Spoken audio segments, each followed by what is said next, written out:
আসসালামু আলাইকুম এভরিওয়ান।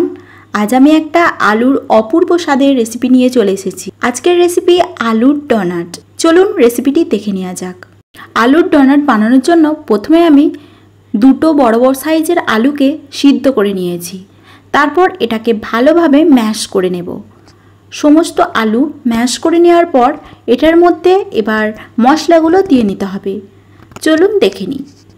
প্রথমে আমি দিয়েছি হাফ চামচ মতো নুন, হাফ চামচ লঙ্কা গুঁড়ো, হাফ চামচ হলুদ গুঁড়ো, হাফ চামচ জিরা গুঁড়ো, তারপর দিয়েছি 2 থেকে 3 চামচ মতো কর্নফ্লাওয়ার। কর্নফ্লাওয়ারটা কিন্তু স্কিপ করবেন না, এটা অবশ্যই দিতে হবে যাতে ডোনাটটা মচমচে টাইপসের হয়।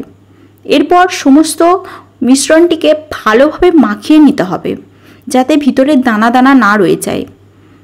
এবার এটাকে শেপ দেওয়ার পালা। আমি এটাকে কিছুটা পরিমাণ সাদা তেল দিয়ে হাতে ছোট ছোট গোল আকারের করে মাঝে একটি ছোট সাইজের ছিদ্র করে নিয়েছি। ডোনাটের শেপটা কিন্তু এরকমই দেবেন, কারণ এটা দিলে ডোনাটটা বেশ দেখতে সুন্দর লাগে।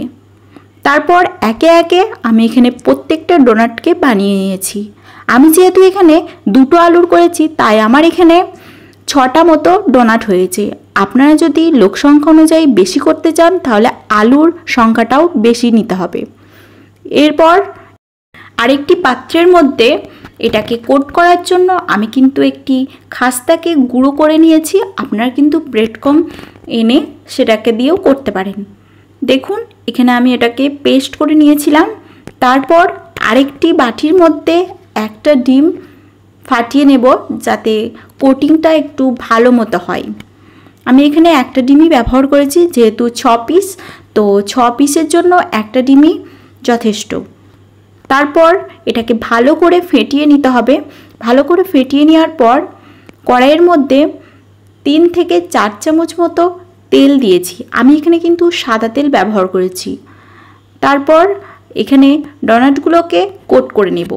প্রথমেই ডিমের মধ্যে ডুবিয়ে সেটাকে ভালো করে এপিট ওপিট ডিমটাকে লাগিয়ে নিয়ে সেটাকে ওই খাস্তার মধ্যে দিয়ে সেটাকে ভালোভাবে মাখিয়ে নিয়েছি।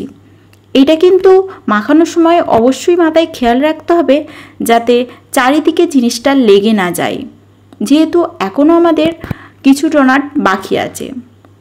দেখুন স্ক্রিনে যেমন দেখানো হচ্ছে ঠিক এই রকম টাইপের কোটিং করতে হবে। তারপর এটাকে তেলের মধ্যে ফ্রাই করে নেব। এটা কিন্তু ততক্ষণ পর্যন্ত ফ্রাই করতে হবে যতক্ষণ না ছবিতে যেমন দেখানো হচ্ছে তেমন হয়ে যায়, নাহলে কিন্তু জিনিসটা কাঁচা রয়ে যেতে পারে। তাহলে কিন্তু আমাদের আজকে আলুর ডোনাট রেডি হয়ে যাবে। এই সহজ রেসিপিটি যদি আপনাদের ভালো লাগে তাহলে কিন্তু আমার চ্যানেলটি সাবস্ক্রাইব করতে ভুলবেন না। আর যদি আপনারা নতুন ধরনের কোনো রেসিপি দেখতে চান আমাকে অবশ্যই কমেন্টে জানাবেন। এতক্ষণ আমার ভিডিওটা দেখার জন্য আপনাদের অসংখ্য ধন্যবাদ।